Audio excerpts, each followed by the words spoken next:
Well, assalamu alaikum to everyone. And as I just said, I'm very disappointed that I cannot join you in person.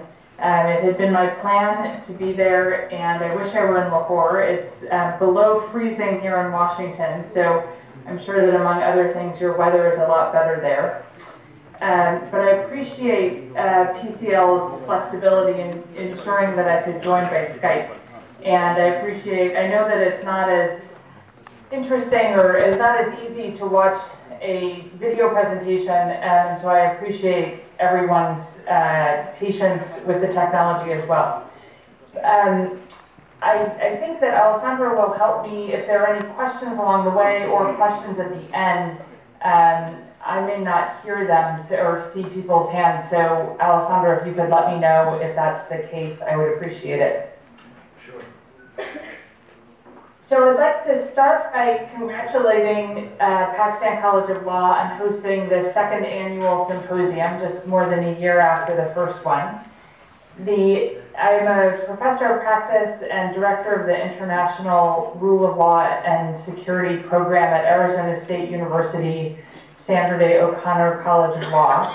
And we are very pleased to be able to support this symposium and other work under this grant.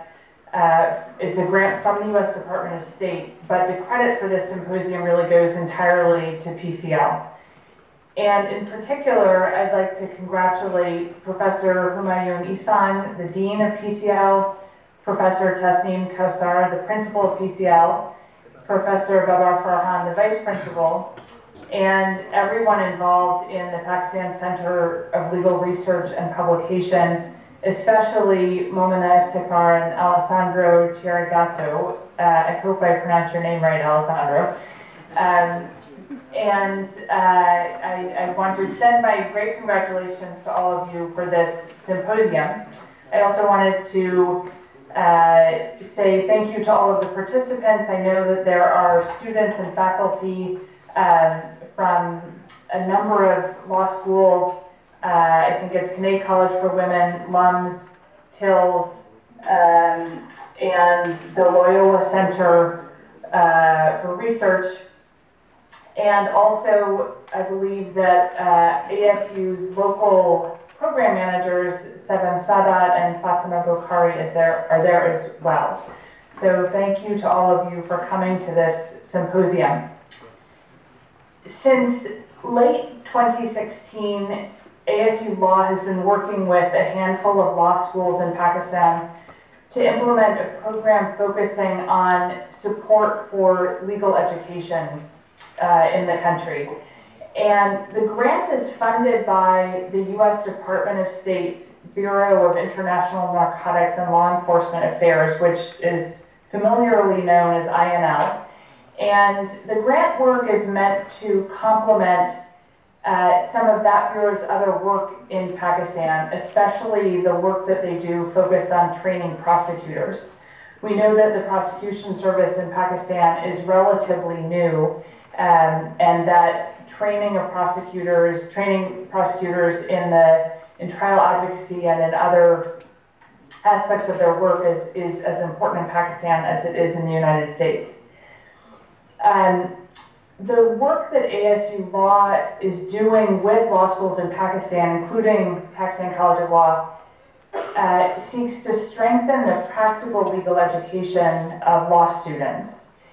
And this is done on the theory that strengthening law students' hard skills, not the knowledge of the doctrinal subjects that we study in law school, whether that's torts, contracts, constitutional law, Islamic law, whatever it is, but that the hard skills in things like research, analysis, writing, interviewing, and otherwise representing clients through legal clinics, and oral advocacy, whether that's in legal clinics or in mooting competitions, that these hard skills will help students become better lawyers, perhaps prosecutors, perhaps other types of lawyers.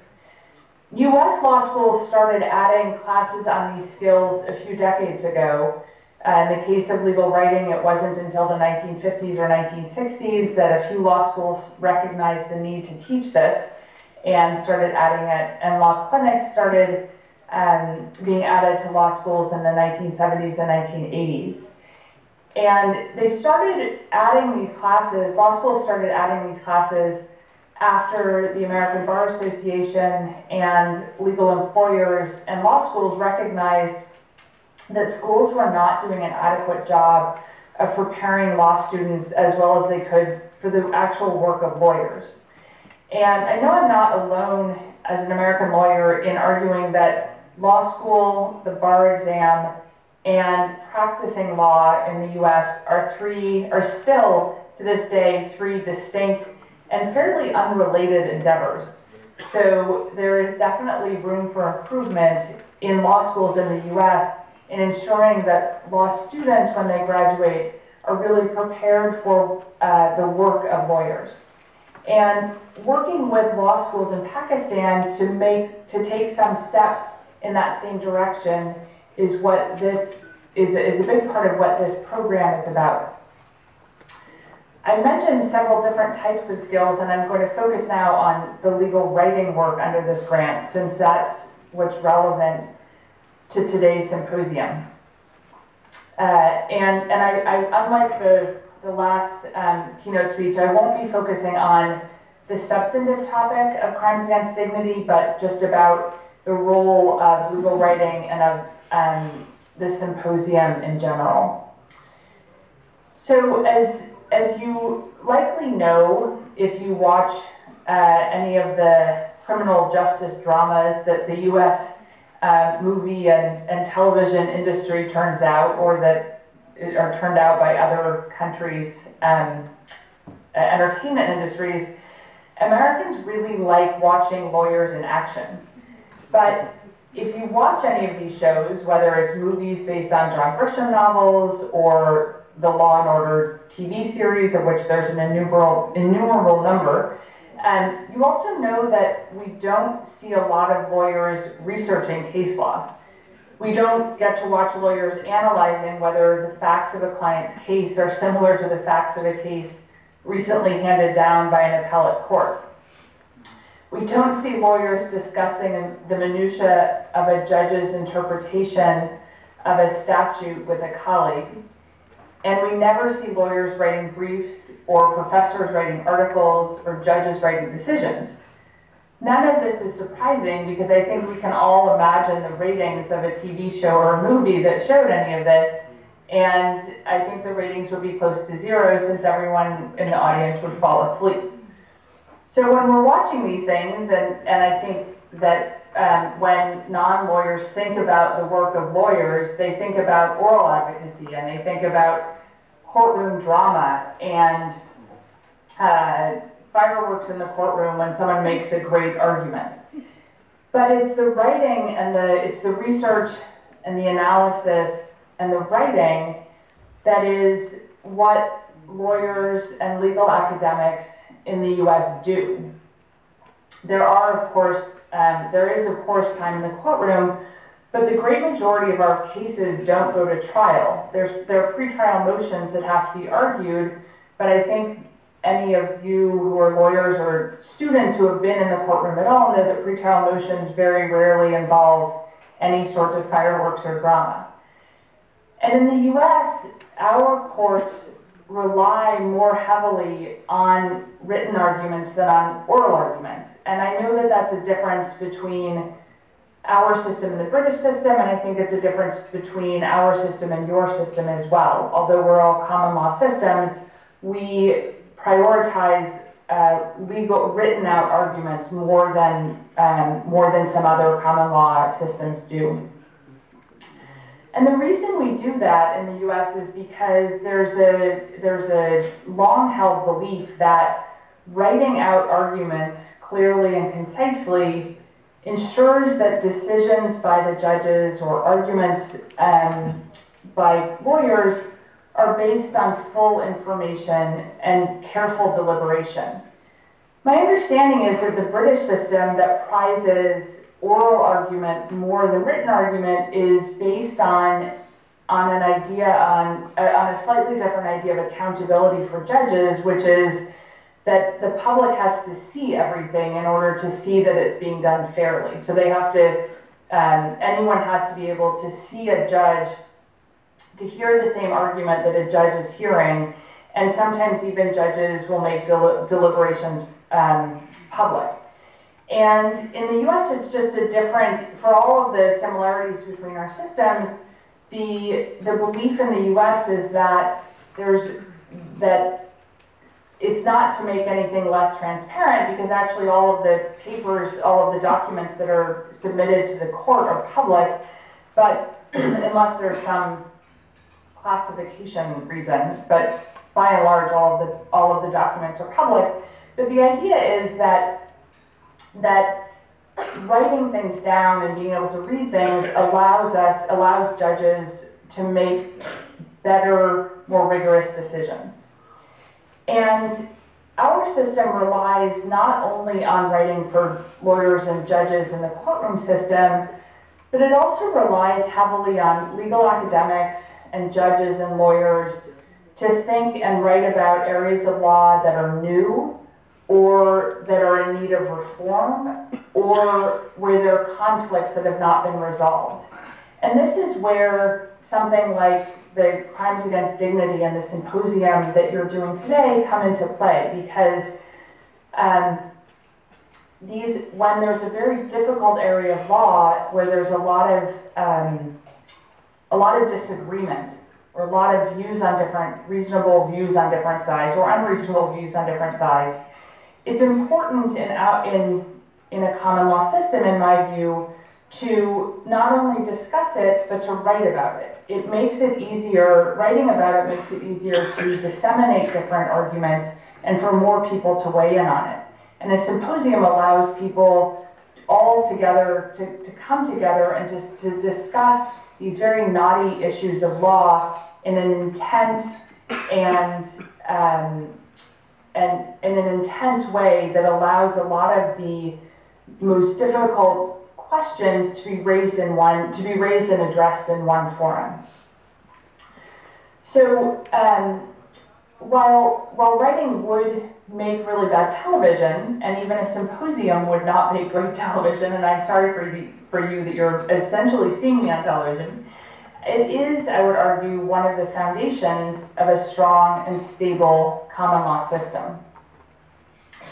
I come from the state of, even though I'm in Washington, D.C. right now, I come from the state of California, and a renowned former Chief Justice of the Supreme Court of the state of California named Roger Traynor, who served on that court for 30 years, from 1940 to 1970, he was renowned for the number of opinions that he wrote while a justice, as well as for the rigor of his analysis. And in explaining the importance of writing, he wrote, "I have not found a better test for the solution of a case than its articulation in writing, which is thinking at its hardest." I thought that was a great way of putting this, because in order to write clearly, one has to think clearly. Writing forces us to see the gaps in our understanding and the weaknesses in our arguments. We might think that we understand our client's case, or that we understand the law that is involved in a particular case, but it's not until we start writing that we actually see how clearly we understand it. And when we're writing, we can't rely on tone or inflection or pace to convey our message, or to obscure a lack of clarity in thinking, as we might be able to when we're speaking. And this clear thinking is one of the reasons that writing is essential to a strong common law system.